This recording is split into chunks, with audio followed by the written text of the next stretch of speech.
Un cordial saludo. Hoy vamos a desarrollar sobre la cultura nazca, que está cronológicamente dado desde el año 200 después de Cristo hasta el año 700 después de Cristo. Su ubicación geográfica y expansión de la cultura nazca exactamente está dado en el valle del Río Grande, provincia de Nazca, en la actual región de Ica. Su expansión por el norte llegó hasta los valles de Chincha y los valles de Pisco en el mismo Ica, por el sur hasta los valles de Acari en Arequipa, mientras que por los Andes llegó hasta la influencia hasta la región actual de Ayacucho. Su centro político religioso principal fue Cahuachi, templo ciudadela, unido por los jeroglíficos de Nazca a través de una línea recta de 15 kilómetros de largo. Centro principal, Cahuachi. Se desarrolló con la costa peruana al mismo tiempo que la cultura moche. Prácticamente son paralelos tanto la cultura nazca como la cultura moche. El descubridor.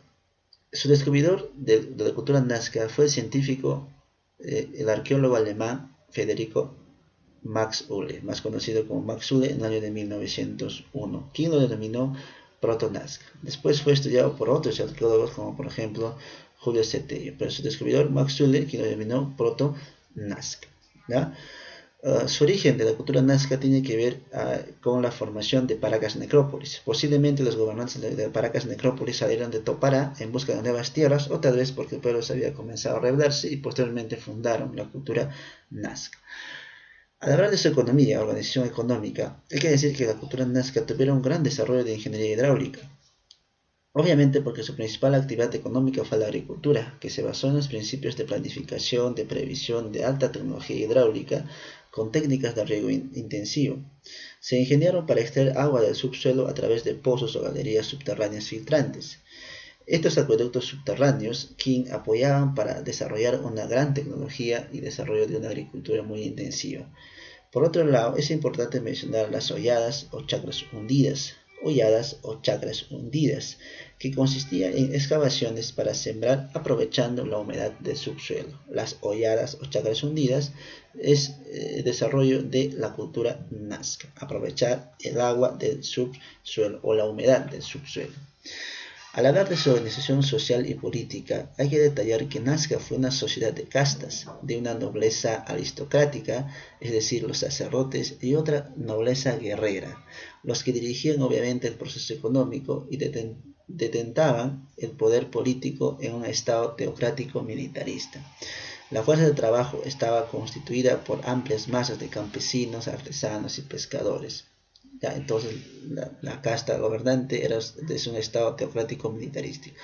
Nazca fue una sociedad guerrera, vivía para la guerra, así lo demuestran las llamadas cabezas trofeo, término acuñado por Max Uhle en sus manifestaciones después de su descubrimiento. El varón que ostentaba innumerables cabezas trofeos alrededor de la cintura podría casarse, tener ascendencia y beneficios, mientras el que no ostentaba cabezas trofeo era tratado con desprecio. Las cabezas trofeo podían significar valentía, pero a la vez símbolo de represión. Aquel poblador que osaba rebelarse podía acabar colgado de la cintura de un guerrero al servicio de la casta gobernante de los Nazca. Los guerreros Nazca no fueron los únicos que se dedicaron a las cabezas trofeo. Posiblemente se vieron ya en Paracas Necrópolis, posiblemente también en Chavín, ya más, pero lo que se conoce que las cabezas trofeos lo realizaron mayormente en la cultura Nazca. En sus manifestaciones culturales hay que hablar sobre la cerámica. La cultura nazca, en caso de cerámica, son considerados los mejores pintores ceramistas de América antigua. Los mejores pintores ceramistas de América antigua. Es la más polícroma entre todas. Utilizaron entre 11 y 16 colores en cada uno de sus ceramios, pero no utilizaron el color azul ni verde. Se dice porque no utilizaron azul y verde en respeto al color del mar, que es un mar azulado, y a la vez porque el mar se dice que es uno de sus dioses, que lo denominaron como. Su cerámica es pictórica por excelencia, ya que generalmente sus motivos solo eran dibujados y pintados, pero una maestría insuperable de pintura.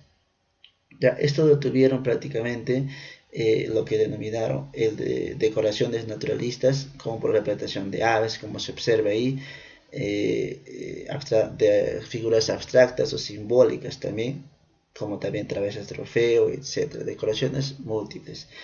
Tuvieron el horror al vacío. Cada cerámica estaba totalmente pintada, a eso lo denominamos horror al vacío. Las nazcas llevan la representación de sus motivos hasta la exageración que pintaban prácticamente toda la cerámica, ¿ya?